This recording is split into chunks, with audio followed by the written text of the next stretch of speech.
Bu vəziyyətdə belə yerdə insan yatar. Qardaşlarım, bacılarım blokadada saxlayır məni ki, sən eləyəcək ki, qutluya böləsən orada.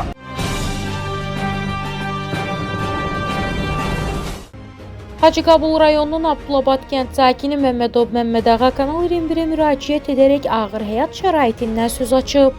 Vətəndaşın bildirdiyinə görə həyat yoldaşını 2 ildən artıqdır ki, itirib. O gündən etibarən birinci qrup Down sindromlu övladı ilə tək başına mübarizə aparır. Onun sözlərinə görə həm mənəvi, həm də maddi baxımdan böyük çətinliklərlə üz-üzədir. Vətəndaş qeyd edir ki, uşağın xüsusi qayğıya ehtiyacı var və bu yükü tək daşımaq getdikcə daha da ağırlaşır. Eyni zamanda yaşadıqları evin vəziyyəti olduqca acınacaqlıdır. Mənzil nə yaşayış üçün yararlıdır, nə də gigiyenik normalara cavab verir. Məmmədov Məmmədağa Kanal 21 vasitəsilə aidiyyəti qurumlara ona köməklik göstərilməsi üçün müraciət edir. Daha ətraflı vətəndaşın öz dilindən dinləyək. Qabul rayonu Abdulabad kəndi. Məmmədov Məmmədağa Əhmədoğlu. Baxın, mən yaşayış vəziyyətim, sosial vəziyyətim budur. 67 təvəllüdəm, görürsünüz. 2 il, 1 ayda ailəmi itirmişəm. Daha sinxronlu xəstə uşaqla qalmışam. Sosial vəziyyətim budur. Baxın, əlaqədə bələdiyyə yerli icra nümayəndəsində olmuşam. Bələdiyyə müraciət eləmişəm. İcra nümayəndələrinə, Natiq müəllimə məlumat verib polis şöbəsinin işçiləri. Heç hardan gəlib, heç kim baxmır. Baxın, görün, bu vəziyyətdə insan yaşayar. Baxın, 2 il, 1 aydır.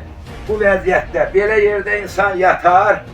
Qardaşlarım, bacılarım blokadada saxlayır məni ki, sən eləyəcək ki, qutluya böləsən orada.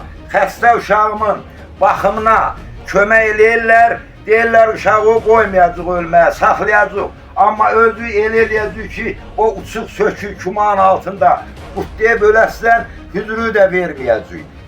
Ölkə prezidentindən, Mehriban xanımla mənə sosial köməklik eləsinlər. Mən özümün, baxın, 50% əmək qabiliyyətim yoxdur.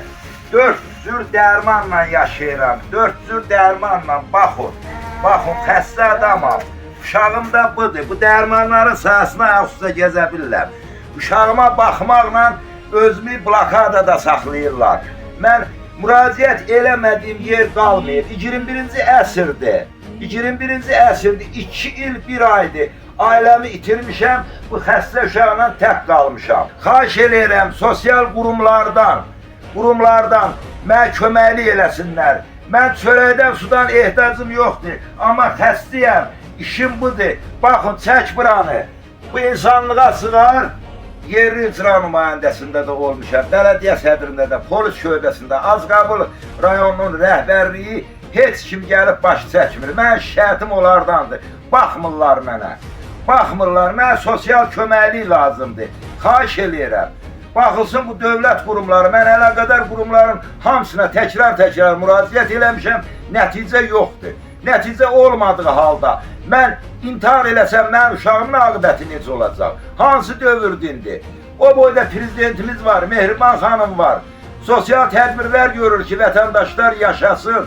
Belə olmaz axı. Baxın, bu antisantar vəziyyətdə insan yaşayar. Mən 50% mənim əmək qabiliyyətim yoxdur. Çəkmini xahiş edirəm. 4 cür dərmanla yaşayıram mən. Mən hara getməliyəm, neynəməliyəm?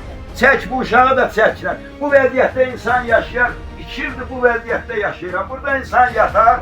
Yatarmında 2 il, 1 aydır belə. Bitbirə var bu yorğan döşəkdə. Əminəm ki, bizim dövlət başçımız İlham Əliyev cənabları, çox humanist prezidentli Mehriban xanım bu işlə maraqlanacaq. Hacıqabul rayon hakimiyyətinə göstəriş verəcək. Mən çox əminəm ki, mənim işimə baxılacaq. Çox əminəm. Çünki bizim prezidentimizin Mehriban xanımın göstərdiyi humanistləri, bütün humanist tədbirləri bütün Respublika əhalisi görür. Onlar da bilsinlər. Rayon rəhbərliyindən də mənim şikayətim baxmırlar. Çox əminəm ki, bundan sonra baxarlar. Sonda Kanal 21 olaraq onu da bildirək ki, səsləndirilən fikirlərə görə heç bir məsuliyyət daşımırıq və qarşı tərəfində mövqeyini işıqlandırmağa hazırıq. Kanal olaraq ictimailəşdirmək bizim işimizdir. Tədbir görmək və ümid isə aidiyyəti qurumlara və Allaha qalır.